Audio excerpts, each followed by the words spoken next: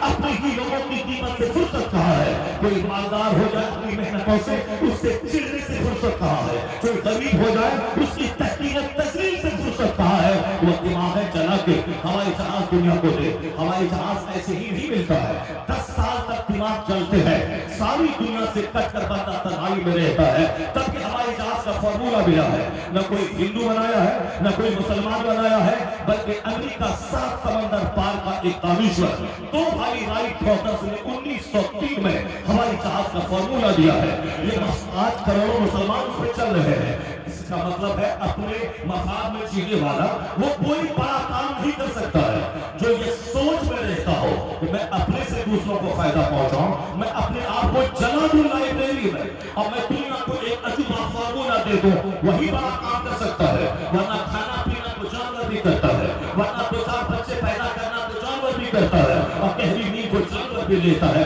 آدمی وہی ہے اپنے سے دوسروں کو فائدہ پہنچائے، جو اپنے سے دوسروں کو لابھ پہنچائے، اگر امریکہ کا ہوائی جہاز دینے والا دونوں بھائی مفاد پرست ہوتا، ان کے مرنے کے بعد بھی آج کروڑوں لوگ جو ہوائی جہاز کا سہارا لے کر اپنے اپنے مذہب کا کام کرتے ہیں، بے شمار ہندو ہے جو آج مہاکمبھ میں ڈبکی لگانے کے لیے اسی ہوائی جہاز کا سہارا لے کر کوئی بمبئی سے آ رہے ہیں، کوئی دلی سے آ رہے ہیں، کوئی صاف تمل ناڈو سے آ رہے ہیں، ان کا خیال ہے کہ ایک ڈبکی لگا لو سارا کاروبار ظلم ختم ہو جائے گا، چاہے 10 سال سے زنا کرے، وہ شراب پیے، وہ چوری کرے، وہ ڈکیتی کرے، وہ ڈکیتی کر کے فارچونر خریدے، دوسروں کی زمین ہڑپ کر کے اپنا بنگلہ بنائے، چلو وہاں ایک ڈبکی لگے گی سارا پاپ کھل جائے گا، تو اس پاپ کو دھونے کے لیے وہ اپنے گمان کے حساب سے اسی ہوائی جہاز سے آتے ہیں، کوئی چنئی سے آ رہے ہیں، کوئی بنگلور سے آ رہے ہیں، کوئی دلی سے آ رہے ہیں، سب آ رہے ہیں، اب بنایا کس نے ہے وہ ہوائی جہاز؟ وہ بنایا ہے 7 سمندر پار کا ایک دانشور جو یہودی فیملی سے تعلق رکھتا تھا، یہ موبائل فون دنیا کے کروڑوں لوگ استعمال کر رہے ہیں، میں صرف یہ کہنا چاہتا ہوں کہ ہم لوگ کر کیا رہے ہیں، سوائے ہلڑ بازی کے، سوائے دوسروں کا منہ دیکھنے کے، سوائے دوسروں کی شادی بیاہ میں ناچنے اور کودنے کے، سوائے دوسروں سے چڑھنے، دوسروں سے چلنے، جس کے علاوہ ہے میرے پاس کیا؟ ہاتھ میں موبائل ہے، بس نچا رہے ہیں، مسجد میں موبائل، خانقاہ میں موبائل، درسگاہ میں موبائل، جلسے میں موبائل، جس ہمارے بچے کو ڈی ایم بننا تھا وہ چپراسی بننے کے قابل نہیں رہا، اسی موبائل کی وجہ سے اپنی زندگی تباہ و برباد کر ڈالا، اس موبائل کی وجہ سے وہ اپنے آپ کو دل پھیر کا عاشق بنا دیا، 24 گھنٹے گٹکا کھانا، ہاتھ میں موبائل لینا، یہ بتا دے کہ تو اگر مر گیا اس حالت میں، اگر تو گٹکا کھاتے کھاتے کینسر ہو گیا، اگر تو مر گیا تو مر جائے گا مردود، یہ بتا تجھ سے دنیا کو کیا ملا، تو اپنے بال بچوں کے لیے کیا میسج چھوڑ کے گیا، تیرا بال بچہ کیا بولے گا کہ میرا باپ کیا بولا تھا، میرا باپ کیا کیا تھا، کیا تیری مثال دے گا؟ آج دنیا کہتی ہے غوث اعظم نے یہ کہا، نبی نواز نے یہ کہا، اعلیٰ حضرت نے یہ کہا، مفتی اعظم ہند نے یہ کہا، تاج الشریعہ نے یہ کہا، یہ معلوم ہے جو 2 گھنٹہ سوتے تھے اور صرف 1 روٹی کھاتے تھے، باقی ہر وقت اسی فکر میں رہتے تھے کہ مجھ سے دوسروں کو کیا نہ پہنچے، مجھ سے دوسروں کو کیا فائدہ پہنچے، نہ دوسروں کی مینار نور پہ پیدا ہوئی ایران میں ہندوستان چلے آئے غریب نواز، انہوں نے نہ پراپرٹی خریدی نہ انہوں نے مکان بنایا، ایک درخت کے سائے میں وہ رہتے رہے، مگر جاتے جاتے 90 لاکھ مشرکوں کو صاحب ایمان بنا کے چلے گئے۔ نعرہ تکبیر، نعرہ رسالت، مسلک اعلیٰ حضرت، عرص امین شریعت، عظمت اسلام، حضرت اللہ علامہ ڈاکٹر شہریار اللہ خان کا قبلہ. اب جب تک یہ ہندوستان رہے گا، ہندوستان کی سرزمین پہ عمارتیں چمکیں گی، مدرسوں کی دیواریں چمکیں گی، خانقاہوں کی مسجدوں کی میناریں چمکیں گی، چہرے پہ داڑھیاں، سروں پہ ٹوپیاں، تو لوگ احسان مانیں گے. احسان اسی درویش کا ہے جو درویش اپنا وطن چھوڑا، رات کی نیند قربان کی، انہوں نے اچھا کھانا پینا چھوڑ دیا، موٹا دھوتا پہنا. یہ ہمارے لیے، ہمیں بت پرستی سے بچانے کے لیے، ہمیں خود غرضی سے بچانے کے لیے، ہمیں ایک اچھی کامیاب زندگی دینے کے لیے انہوں نے ساری زندگی جی بھر کے نہیں کھایا، جی بھر کے اچھا کپڑا نہیں پہنا. لیکن آج اگر کروڑوں مسلمان ہندوستان میں آباد ہے، مسجدوں میں عبادت کر رہے ہیں، مدرسوں میں بچے پڑھ رہے ہیں، خانقاہوں میں تبدیل طلب کا سامان ہو رہا ہے، اگر ہماری ماں بہن بیٹے کے بدن پہ اگر حجاب اور نقاب ہے، اگر حجاب کی وجہ سے ان کی الگ آئیڈینٹی ہے، الگ شناخت ہے، وہ تمام مشرکاؤں سے جنسی ٹی شرٹ پہننے والی آوارہ عورتوں سے اگر یہ ممتاز ہے، اگر یہ عزت دار ہے، اگر یہ سمان پا رہی ہے، تو احسان اس زمین پہ تلی نماز اجمیری کا ہے. وہ دست اٹھایا، وہ گالی سنے، ان کو زہر بجھی ہوئی تلوار سے حملہ کیا گیا، سارا ستم سہا، مگر ہمیں اسلام کی دولت دے گئے، ہمیں طریقے مصطفیٰ دے گئے، ہمیں جینے کا سلیقہ دے گئے. تو اب جب تک ہندوستان میں اسلام رہے گا، غریب نواز کی عظمت کا ڈنکا بچا رہے گا.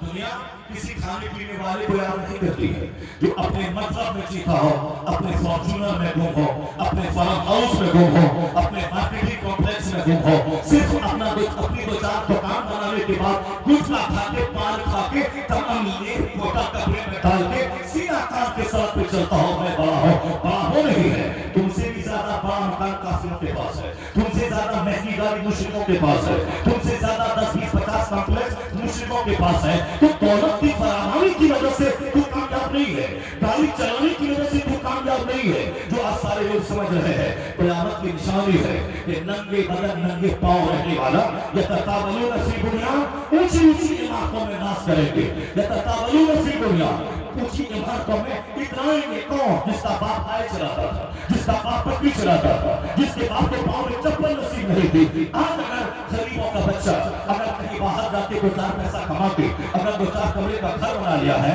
یہ مت سمجھنا یہ ڈیولپمنٹ ہے، یہ مت سمجھنا ہم کامیاب ہو گئے، یہ مت سمجھنا ہم بہت بتیر مار دی. نہیں، بلکہ مال اور دولت کی وجہ سے میری عزت نہیں ہے. قرآن کریم میں اللہ فرماتا ہے لولا ان یکون الناس امۃ واحدہ لجعلنا لمن یکفر بالرحمن لبیوتہم سقفا من فضہ ومعارج علیہا یظہرون ولبیوتہم ابوابا وسررا علیہا یتکئون وزخرفا.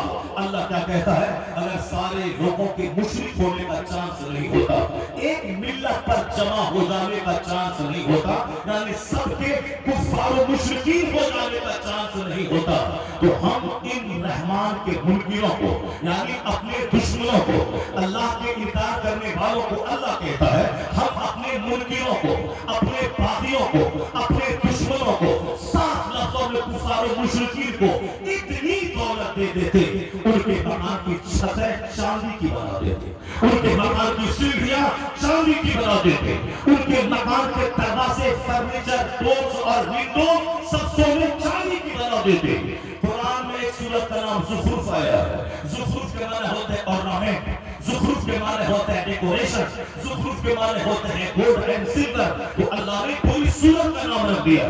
اگر ایسا اللہ کر دیتا، سارے مشرکوں کے گھروں میں چاندی کی چھتیں لگا دیتا، وہ دنیا کا ایک بندہ مسلمان نہیں رہتا. وہ سارے لوگ ان کی چھتیں دیکھ کر، ان کی چمک دیکھ کر سارے لوگ کافر ہو جاتے. اللہ کہتا ہے وَإِن كُلُّ ذَلِكَ لَمَّا مَتَاعُ الْحَيَاةِ الدُّنْيَا. اگر ہم یہ ایسا کر بھی دیتے، سارے مشرکوں کو سونے چاندی کا گھر بنا بھی دیتے، تو کتنے دن تک اس مکان میں رہے گا؟ وہ کتنے دن تک سونے چاندی کے گھر میں رہے گا؟ 70-80-90 سال 100 سال کے اندر ہی اسے تو پھر مر کر میرے پاس آنا ہے. پھر میں تو بتا دوں گا کہ دنیا میں تو کیسے جیا، کیا کیا. پھر اچھے کام کرنے والوں کے کا بدلہ ہے، اپنے کام کرنے والوں کا کیا بدلہ ہے، وہ تو میرے پاس آئے گا. 70-80 سال کے بعد کی زندگی ہی میں اس سونے چاندی کے مکان سے تھوڑا سا فائدہ حاصل کرے گا. اللہ کے نزدیک وہ ایک قطرہ پانی ہے. آقا رسول فرماتے ہیں کہ تم میں سے کوئی اپنی انگلی سمندر میں ڈال دے، فَلْيَنْظُرْ بِمَا تَرْجَعُ، پھر وہ انگلی نکال کے دیکھے کہ کتنا پانی لے کے انگلی لوٹی ہے. آقا فرماتے ہیں, مسلم شریف کی حدیث میں آیا ہے کہ آقا فرماتے ہیں کہ اپنی انگلی سمندر میں ڈال, پھر انگلی نکال, آپ دیکھ کتنا پانی لگا ہے, 4-5 قطرے پانی. حضور کہتے ہیں یہی مثال دنیا کی اور آخرت کی ہے. یعنی یہ دنیا 4 قطرے پانی, آخرت مثل سمندر کی ہے. تو سمندر چھوڑ کر 2 قطرے پانی کے پیچھے کوئی پاگل ہو, اس سے احمد, اس سے بڑا نادان کون ہے؟ جس کے پیغمبر نے دنیا کے بارے میں اس قدر, دنیا کی تزلیل کے بارے میں, دنیا کی زینت کے بارے میں, دنیا کی بے ثباتی کے بارے میں, دنیا کے بارے میں اس قدر سرکار نے اپنے غلاموں کو بچنے کا پیغام دیا ہو. اگر مصطفیٰ کا غلام اس دنیا کی وجہ سے کفر کے قریب پہنچ جائے, اس دنیا کی وجہ سے مسجدیں ویران کر دے, اس دنیا کی محبت میں مدرسوں میں پڑھانا بچوں کو چھوڑ دے, اس دنیا کی محبت میں وہ حرام خوری میں تک لطمت ہو جائے, کس قدر افسوس کی بات ہے. آقا نے کہا تھا کہ یہ دنیا کیا ہے, تمہارے نزدیک ایک قطرہ پانی کی ہے. دنیا کی چیزوں پہ لعنت کی گئی ہے. الا ذکر اللہ وما والا اور عالم اور متعلم, ایسا فرماتے ہیں دنیا کی ساری چیزوں پہ لعنت کی گئی ہے. یہ دنیا تباہ کرنے والی, یہ دنیا بڑے بڑے عابدوں کو تباہ کرنے والی, بڑے بڑے زاہدوں کو تباہ کرنے والی, یہ دنیا شہر دکھائے زہر پلائے, قاتل قائم شوہر خوش. یعنی یہ جو دنیا ہے قاتل ہے, قائم ہے, شوہر خوش ہے, شہر دکھاتی ہے, زہر پلاتی ہے. صاحب مکانات کے عالم میں ہمیں زہر پلاتی ہے دنیا, خوبصورت بیوی کی شکل میں ہمیں تباہی کے کگار پہ پہنچاتی ہے دنیا. عورتوں کا حسن, مال و دولت کا حسن, بالیوں کا حسن, بال بچوں کا حسن, یہ ساری چیزیں فتنہ ہے, اور جو اس فتنے سے اپنے آپ کو نہیں بچایا وہ تباہ و برباد ہے. تو حضور نے گاہے بگاہے وقفے سے الگ الگ موقع سے ہمیں دنیا سے بچنے کا پیغام دیا. لیکن آج مصطفیٰ کی امت گردن تک دنیا میں پل گئی ہے. نتیجے میں کافروں کے پاؤں کا فٹ بال بن چکی ہے, جو ذلیل ہے, جو بندر کے سامنے سرزاریز ہو, جو چچندر کے سامنے سرزاریز ہو, جو نبی نامی کو خدا ہے, جو سانپ آنکھ کو خدا ہے, وہ خدائے واحد کے پرستار کو ستانے پہ تلا ہے, وہ ہمیں ذلیل کرنے پہ تلا ہے. صرف اسی لیے کہ ہمیں یہ ساری عزت ہے نہ مکان کی وجہ سے ملی ہے, نہ دولت کی وجہ سے ملی ہے, نہ کاریوں کی وجہ سے ملی ہے. میری ساری عزتوں کا راز مصطفیٰ کی غلامی ہے. خدا کا وعدہ ہے کہ میرے محبوب کا غلام بن جا, جنت وہاں دوں گا, حکومت یہاں دوں گا. نعرہ تکبیر, نعرہ رسالت, عرس امین شریعت, مسلک اعلیٰ حضرت. دنیا نے مجھ کو ذلیل و خوار کر دیا. دنیا کی محبت نے میرے چہرے سے تازہ چھین لی. دنیا کی محبت نے مدرسہ جیسی جگہ جس میں دنیا کو علم و فن سے روشناس کرایا تھا, جس نے دنیا کو تحقیق کا راستہ دکھایا تھا, آج یہ مدرسہ سینا پڑا ہے. آج یہ مدرسہ چند غریبوں کے بچے کی پڑھنے کی جگہ بن چکا ہے. ہمارے سارے مالدار, جب تک کو معلوم ہے کہ بادشاہ وقت اپنے بچوں کو پہلے عالم بناتا تھا. ہندوستان میں 50 سال چند مہینوں تک شاسن کرنے والا اورنگزیب وہ اسی مدرسے کا پڑھا ہوا تھا, جنہوں نے اپنے زمانے میں علم کو اتنا فروغ دیا تھا کہ فتویٰ ہندیہ جس کی دینی خدمات کا جیتا جاگتا ثبوت ہے وہ اورنگزیب رحمۃ اللہ علیہ. جب ملا احمد جیون کی چپل سجی کرتے تھے, مسجد نبوی سے اترتے ہوئے سارا ہندوستان تمنا کرتا تھا کہ کاش میرا بیٹا بھی عالم ہوتا, جو عزت اسے ملی ہے وہ میرے بیٹے کو بھی مل گئی ہوتی. جب عالموں کو سمان ملتا ہے تو سارے لوگ اپنے بچوں کو عالم بنانا چاہتے ہیں, لیکن جب عالموں کی جیسی کی تیسی ہوتی ہے, ایک امام سہمتا رہتا ہے ان جاہلوں سے, ایک مسجد کا, ایک مدرسے کا مدرس سہمتا رہتا ہے شرابی, پاپی, حرام خور, ناظرین اعلیٰ کی شرارت سے ڈرتا رہتا ہے کب میری نوکری نہ چلی جائے, کب میری ملازمت نہ چلی جائے. ایک عالم باعمل, ایک عالم جس کو وقار سے رہنا تھا,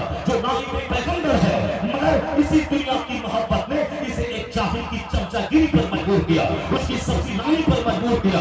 اسی دنیا کی محبت نے اپنا مکان بیچ کر 40 لاکھ روپے رشوت کے حرام طریقے سے اس کو دے کر ملازمت کی بنیاد رکھ رہا ہے. یہی دنیا کی محبت ہے جس نے ہمیں ذلیل اور رسوا کر دیا, جس نے ہمیں روزی کا پہلا دروازہ حرام خوری پر قائم کرنے پر آمادہ کیا. اس لیے مصطفیٰ نے کہا تھا حب دنیا راس کل خطیہ, دنیا کی محبت تمام برائیوں کی جڑ ہے. اسی محبت نے کرسچنوں کی درسگاہوں کو آباد کیا. اسی حب دنیا میں ایک ذلیل قسم کا کرسچن وہ ہمارے علاقے میں آتا ہے, کرائے میں اسکول کھولتا ہے, 5 سال کے اندر 100 کمرے کا اسکول بنا لیتا ہے, 50 گاڑیاں دوڑنے لگتی ہے, ہمارے بچے بچوں سے اس کا اسکول آباد رہتا ہے, اور وہاں پہ 1 لاکھ روپے فیس دے کر میں اس کو اسکولوں کو آباد کرتا ہوں. مدرسہ کا دروازہ کھلا ہے, کوئی ایڈمیشن کرانے والا نہیں ہے, وہاں کا دروازہ بند ہے, نو ایڈمیشن. اب 3 سال تک ایڈمیشن نہیں ہوگا. سینٹ زیویئرس میں, سینٹ میری میں, ودیا بہار میں, وہاں صاحب اچھے اچھے صاحبان چپ و دستار اور سفید ریش کے بچے وہاں لائن لگا کے بیٹھے ہیں کہ اگلے سال کی تو آنے والے سال میں میرے بچے کا ایڈمیشن اس کرسچن اسکول میں ہو جائے گا, تاکہ انگریزی کی کچھ کتابیں پڑھے گا, فزکس کیمسٹری پڑھے گا, انجینئر ڈاکٹر بنے گا, تو 4 لاکھ مہینہ کمائے گا, پھر پیٹ بھرے گا, اچھا کپڑا پہنے گا, چھوٹا سا گھر لکھنؤ میں خرید لے گا, چھوٹی سی کار خرید لے گا, اس کے بعد پھر مرے گا ایک بیماری, 1 درجن بیماری میں لت پت ہو کر, اور پھر مرنے کے بعد کہاں جائے گا؟ وہاں جائے گا جہاں کا ایک دن 50,000 سال کے برابر ہے. وہاں جائے گا جہاں سدا آگ میں جلنا ہے یا سدا جنت میں رہنا ہے. تو جنت میں وہ نہیں رہے گا جو دنیا میں 24 گھنٹے فزکس پڑھا, جو دنیا میں 24 گھنٹے کیمسٹری پڑھا, جو دنیا میں 24 گھنٹے بایولوجی پڑھا, جو دنیا میں بھول سے بھی قرآن نہیں پڑھا, جو بھول سے نماز نہیں پڑھا, جسے سبحان رب الاعلیٰ میں کہنا آتا ہو. وہ ساری محنتیں 18 گھنٹے کی, 12 گھنٹے کی, 15 گھنٹے کی, صرف نوکری حاصل کرنے کے لیے, 30 سال نوکری کرنے کے لیے, اس 7 سال کے بعد ریٹائر کر کے قبر میں جا کے سونے کے لیے کس قدر حماقت ہے. جہاں خربوں سال, اربوں سال, مہاسنکھوں سال, مہاسنکھوں کی کیا گنتی ہے, جہاں خالدین فیہا سدا رہنا ہے, وہاں کے بارے میں کسی باپ کو فکر نہیں ہے. وہ باپ جو انجینئر بنا کے 60 سال کی نوکری کروا کے چھوٹا سا گھر اپنے بچوں کو بنانے کے لیے تیار کرتا ہے. نعرہ تکبیر, نعرہ رسالت. مسلک اعلیٰ حضرت مرشد امین شریعت حضرت علامہ صوفی شرف الدین صاحب قبلہ, حضرت علامہ مفتی عبدالسلام صاحب قبلہ, آمد علماء اہل سنت. نعرہ تکبیر, نعرہ رسالت. اے میری قوم, آج ایک سے ایک بڑے زبردست علماء فقہاء اور بڑے بڑے قائدین سے ملاقات آپ کی ہوتی رہے گی. ذرا بیٹھ جائے, اس وقت کی گفتگو سماعت کریں. میں آپ سے کہنا چاہتا ہوں, آخر کیا وجہ ہے جس کے پیغمبر نے اس دنیا کو 2 قطرہ پانی کہا ہو؟ اس کے پیچھے ساری انرجی لگا دینا, اس کے پیچھے ساری طاقت لگا دینا, یہ کہاں کی عقل مندی ہے, یہ کہاں کی حماقت ہے. میں تو کہتا ہوں کہ ایک بندہ بھلے ہی دنیا ملے نہ ملے, اگر ایمان سلامت ہے, نماز سلامت ہے, جنت سلامت ہے, اس سے بڑا کامیاب کوئی نہیں ہے. حضور فرماتے قد افلح من اسلم, وہ کامیاب ہو گیا جس نے اسلام لایا, وہ کامیاب ہو گیا جو حالت ایمان دنیا سے چلا گیا. تو ایک باپ اپنے بچوں کو MBBS ڈاکٹر بنانے میں کامیاب ہوتا ہے, وہ نہ سمجھے کہ میں بہت کامیاب ہو گیا. ہاں البتہ MBBS ڈاکٹر اگر وہ دین کے سائے میں ہے, انجینئر اگر دین کے ساتھ ہے, اگر وہ ڈاکٹر نماز روزے حج و زکات کے ساتھ ہے, تب تو صاحب بہت اچھی بات ہے. لیکن نماز روزے حج و زکات چھوڑ کر, جنت اور آخرت کی ساری باتیں چھوڑ کر اگر وہ PM بھی بن جائے, پرائم منسٹر بھی بن جائے, دنیا کا سب سے بڑا ادھوگپتی بھی بن جائے, تو اخروی نقطۂ نظر سے وہ ذرے ناچیز سے بھی کمتر ہے. کیونکہ دنیا فانی ہے, آخرت باقی ہے. اس لیے قرآن کے ہر چیپٹر میں آخرت کی بات, جنت کی بات, قیامت کی بات, میزان کی باتیں ہر چیپٹر میں موجود ہے. تو عقل مند ہے وہ مسلمان جو ہمیشہ اخروی سوچ کے سائے میں جیتا ہو, جو ہمیشہ دنیا کا سارا کام آخرت کی فکر کے ساتھ کرتا ہو, وہ عقل مند ہے. وہ ڈاکٹر جو نماز روزے حج و زکات کے ساتھ پریکٹس کرتا ہو, عقل مند ہے. وہ انجینئر جو نماز روزے حج و زکات کو ایمان بچا کر کے وہ صاحب انجینئرنگ کے شعبے میں کام کرتا ہو, تو آپ اس طرح سے اپنے بچوں کی گھٹی میں اسلام پلا دیں.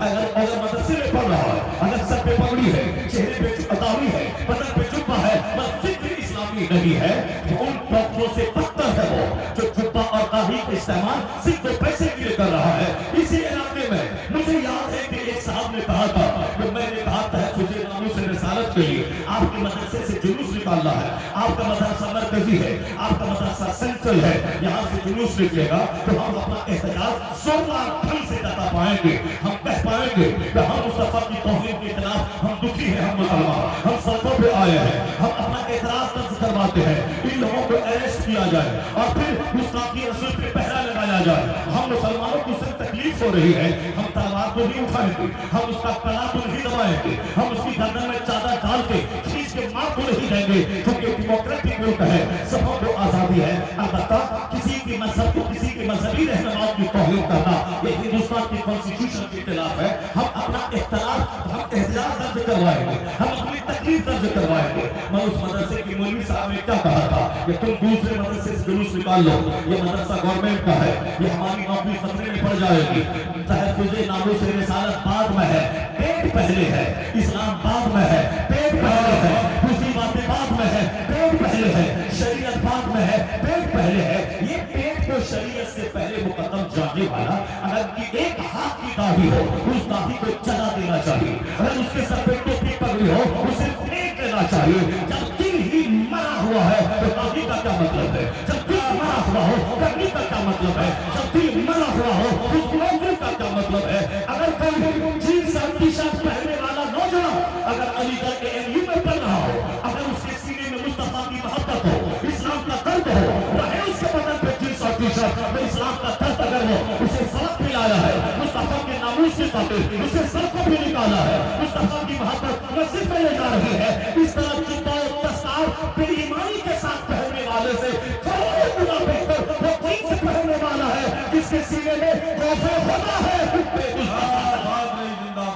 نعرہ تکبیر, نعرہ رسالت, مسلک اعلیٰ حضرت عرس امین شریعت. کہاں کہا حضور نے ان اللہ لا ينظر الى صورکم واعمالکم ولکن ينظر الى قلوبکم واعمالکم. Allah does not see your face, Allah does not see your wealth, but Allah sees your intention, Allah sees your deeds, Allah sees your action. یہ مسلم شریف حدیث میں آقا فرماتے ہیں اللہ تیری صورتوں کو نہیں دیکھتا کہ تو کتنا خوبصورت ہے, اللہ تیرے مال کو نہیں دیکھتا کہ تو کتنا مالدار ہے, اللہ تمہارے دلوں کو دیکھتا ہے, اللہ تمہارے احوال کو دیکھتا ہے, اللہ تمہارے اعمال کو دیکھتا ہے. تو دل ستھرا رہے, رہے لباس کالا, رہے لباس پیلا, اگر دل اجلا ہے تو پھر وہی قابل احترام ہے, وہی رسپیکٹیبل ہے. کوئی کالا کپڑا لے کے بیٹھا ہے, کوئی پیلا کپڑا لے کے بیٹھا ہے, کوئی انگوٹھی لے کے بیٹھا ہے, کوئی گھونگھٹ لے کے بیٹھا ہے, کوئی ڈھول نچا کے بیٹھا ہے, کوئی لوہان لے کے بیٹھا ہے, کوئی اگربتی لے کے بیٹھا ہے, کوئی مورچہ لے کے بیٹھا ہے, صاحب کوئی درگاہوں پر جا کے دوسروں کو جھاڑو مار رہا ہے, وہ لے کے بیٹھا ہے. اسلام لے کے کون بیٹھے گا؟ مصطفیٰ کی محبت لے کے کون بیٹھے گا؟ طریقے مصطفیٰ کو لے کے کون بیٹھے گا؟ اسلام کا اعلیٰ کی پیغام لے کے کون بیٹھے گا؟ اسلام نے کہا, اسلام نے یہ نہیں کہا ہے کہ درگاہوں پہ جانا حرام ہے, اسلام نے یہ نہیں کہا ہے کہ فاتحہ کرنا حرام ہے, اسلام نے یہ نہیں کہا ہے کہ عید میلاد النبی کا جلوس نکالنا حرام ہے, اسلام نے یہ نہیں کہا ہے کہ غوث پاک کا لنگر کھلانا یا کھانا حرام ہے, اسلام نے یہ بھی نہیں کہا ہے کہ لنگر غوث سے آپ فرض ہے, اسلام نے یہ بھی نہیں کہا ہے کہ مزارات کی حاضری فرض ہے, اسلام نے یہ بھی نہیں کہا ہے کہ سکون جلانا اگربتی جلانا فرض ہے, اسلام نے یہ بھی نہیں کہا ہے عید میلاد النبی کا جلوس نکالنا فرض ہے. نہیں, حرام بھی نہیں کہا ہے, فرض بھی نہیں کہا ہے, ایک اچھا کام ہے, مستحب ہے, نفل ہے. مگر تعجب کی بات ہے جس اسلام نے نماز پہ اتنا زیادہ زور دیا ہے کہ پیغمبر اعظم کا فرمان بین العبد والکفر ترک الصلاۃ, ایک مومن اور کافر کے درمیان جو چیز فرق پیدا کرتی ہے وہ ترک نماز ہے. نماز کا پڑھنے والا مومن, نماز کا چھوڑنے والا وہ ڈھانچے کا مومن ہے, اسے مومن کیسے کہا جائے گا؟ سرکار دو نے فرمایا من ترک الصلاۃ متعمدا فقد کفر, جس نے جان بوجھ کے نماز ترک کیا ہو اس نے کفر کیا, یعنی کفر کے قریب پہنچ گیا. تو مسلم احمد کی روایت میں آیا ہے جو شخص نماز چھوڑتا ہو اس کا حشر قیامت کے دن فرعون کے ساتھ ہوگا, حامون کے ساتھ ہوگا, عمر کے خلف کے ساتھ ہوگا, قارون کے ساتھ ہوگا. ان چاروں گھٹیا قسم کے کافروں کا نام لیا گیا ہے. اس قدر مصطفیٰ نے نماز کے محبت پہ زور دیا. آقا فرماتے ہیں مومن کامل وہ ہے جو 5 وقت نماز پابندی سے پڑھتا ہو. سرکار نے کیا کہا؟ تمہارے دروازے پہ ایک نہر ہے, اگر اس نہر میں کوئی 5 بار نہاتا ہو, ہر یبقى من درنہ من شیء, ہر گھاس کے بدن پہ میں کچھ میں سے کچھ باقی رہے گا. جواب ملا نہیں یا رسول اللہ. تو سرکار نے کیا فرمایا؟ کذالک مثل الصلوات الخمس, یہی مثال 5 وقت کی نمازوں کی ہے. یمحو اللہ بہن الخطایا, اللہ اس نماز کے ذریعے خطاؤں کو مٹا دیتا ہے, نماز کے ذریعے گناہوں کو مٹا دیتا ہے. بخشش کا شاندار ذریعہ ہے نماز. نماز نور کا نام ہے, نماز برہان کا نام ہے, نماز نجات کا ذریعہ ہے, نماز رسول پاک کی آنکھوں کی ٹھنڈک ہے, نماز مسلمانوں کی معراج ہے. اور سنو اے مسلمان, یہ کچھ بظاہر جھنڈا اٹھا لینا, بظاہر چادر کی جلوس نکال لینا, بظاہر بریلی اور اجمیر چلا جانا یہ آسان ہے، مگر حضور نے کیا کہا؟ آقا فرماتے ہیں رکعت الفجر خیر من الدنیا وما فیہا، فجر کی 2 رکعت نماز دنیا اور دنیا میں جو کچھ ہے اس سے بہتر ہے۔ فجر کی 2 رکعت نماز دنیا اور دنیا میں جو کچھ ہے اس سے بہتر ہے۔ اگر یہ دل کی گہرائی میں یہ حدیث اتر جائے تو بندہ فیکٹری چھوڑ دے گا مگر فجر کی نماز نہیں چھوڑے گا، یا دکان پہ جائے گا مگر مسجد پہلے جائے گا، کیونکہ سرکار نے کہا دنیا اور دنیا میں جو کچھ ہے is better than the world and whatever is in it۔ دنیا میں 200 سے زائد ممالک ہے، دنیا میں 200 سے زائد ممالک کی کرنسیز ہے، دنیا میں سونے اور چاندی کا پہاڑ ہے، دنیا میں ابرق اور پیٹرول اور ڈیزل کا کنواں اور چشمہ ہے۔ حضور نے کیا کہا؟ دنیا اور دنیا میں جو کچھ ہے اس سے بہتر ہے فجر کی 2 رکعت نماز۔ اور صبح اور پوچھیں مفتیان کرام سے جو فجر کی 2 رکعت نماز کون سی 2 رکعت نماز جو دنیا اور دنیا سے بہتر ہے، یہ بتائیں گے اس حدیث پاک میں۔ فجر کی جو 2 رکعت سنت ہے وہ سنت کے بارے میں مصطفیٰ نے یہ کہا کہ دنیا اور دنیا میں جو کچھ ہے اس سے بہتر ہے۔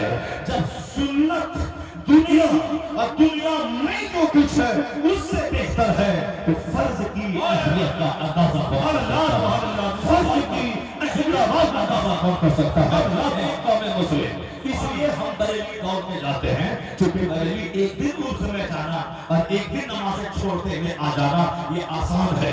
کڑاکے کی سردی میں مسجد جانا، چلچلاتی دھوپ میں مسجد جانا، بیٹے کا جنازہ نکلے تو بھی نماز نہ چھوڑنا، بیٹی کی بارات آئے تو بھی نماز نہ چھوڑنا، یہ کام کمزور مسلمانوں کا نہیں ہے، یہ کام سلیکٹڈ لوگ کریں گے، یہ کام قبل لوگ کریں گے۔ اور جس بھی مسلمان اپنے نبی کی بات مان کر نماز کے تعلق سے ایسا کردار دکھلایا، حضور جو کام بم بارود سے نہیں نکلے گا وہ کام تیرے سجدوں سے نکل جائے گا، وہ کام تیری نمازوں سے نکل جائے گا۔ اگر میں آج سے 3 سال پہلے یہ جملہ میں بولتا، ممکن ہے کہ میرے لوگ کہتے یہ کیسے ہو سکتا ہے، یہ کیسے ہو سکتا ہے، چونکہ لوگ کہتے ہیں ہاں فارمولا ہے، مجھے یقین ہے جب تک عینی شہادت آنکھوں سے بندہ دیکھ نہیں لیتا ہے اس وقت تک دل کو سکون نہیں ملتا ہے۔ آج تو تم نے اپنی آنکھوں سے دیکھ لیا، آج ساری دنیا اپنی آنکھوں سے دیکھ رہی ہے، ایک مٹھی بھر چند کلمہ پڑھنے والوں کی ٹیم ہے جنہوں نے اللہ کی محبت میں، اپنی ملت کی محبت میں، اپنی زمین کی محبت میں، قبلہ اول کی محبت میں اپنے آپ کو چھوڑ دیا، آگ کے حوالے کر دیا۔ نہ دیکھا کہ ایٹم بم ہے، نہ دیکھا کہ بارود ہے، وہ قوم سامنے آ گئی۔ آج 200 کروڑ مسلمانوں کا سینہ جو فخر سے چوڑا ہے، آج جو ہماری پیشانی بلند ہے، آج جو ہم سینہ توڑ کے سڑکوں پہ چل رہے ہیں، یہ کس کی وجہ سے؟ یہ 2-4 مٹھی بھر نوجوان جو فلسطین کی زمین سے اٹھے اور امریکہ کی آنکھوں میں آنکھیں ڈال کر پھر اسرائیل کی آنکھیں ڈال کر بچوں کو شہید کروا کے، اپنے بال بچوں کو شہید کروا کے، جنہوں نے اپنا گھر اجاڑا دیا، اپنا شہر اجاڑا دیا، انہی مٹھی بھر لوگوں کی وجہ سے آج دنیا کے 200 کروڑ مسلمانوں کا سر فخر سے بلند ہے۔